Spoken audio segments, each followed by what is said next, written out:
The problem with believers concerning love is that they do not understand the definition of the word. Love is defined by Merriam-Webster as a strong affection for another, arising out of kinship or personal ties. Attraction based on sexual desire. Affection based on admiration, warm attachment. The Judeo-Christian religion claims that it is based on love among other things. Yet the display of love is always based on conditions. Conditional love. You deserve love if you follow the commands or the law. The problem with believers is that when they are by themselves, they're generally loving people. But the mob of believers is responsible for the death and suffering for millions worldwide. The problem with believers is that they claim to love people, but we as a nation, run completely by believers, spend far more resources killing people and depriving them of peace than helping them and making life better for them. If believers actually loved people the way they say they do, they would apply science to the issues at hand involving people's struggles, instead of assigning guilt and shame to the people for being human. Believers would gain a better understanding of what it really means to be human and stop expecting people to live as a god. What business does the church have policing relationships or determine what is acceptable or not?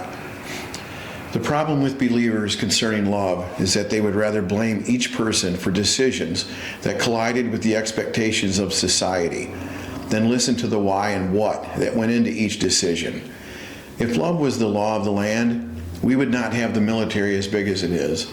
The U.S. prison system would not exist as it currently does, and the police force would not be used to attack the citizens of this country. If love ruled the land, compassion and understanding would triumph over punishment and strife inflicted upon the people. The problem with believers is that they believe what they are told, only by a select group of people, whose only agenda is to control the masses through fear. Even in the light of day, when one only has to look at what is going on around them, the believer accepts every act that could be used as an example of the antithesis of love and still accepts the act as love. Believers do this because they have only learned to believe, not to question, not to examine, and never to challenge the authority that has given you lies wrapped up to look like the truth. I call upon all believers to alter your consciousness enough to become seekers instead of believers.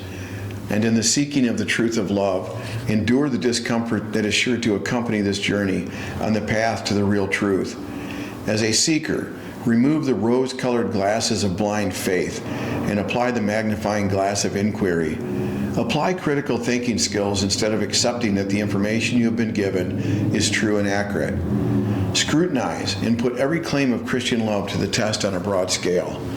Then ask yourself if the religion you belong to and support is a religion of love, peace, and forgiveness, or if it is an institution made up of tyrants disguised as benevolent caregivers that are concerned about your welfare. The problem with believers concerning love is that most of them will never listen to something critical of what they believe.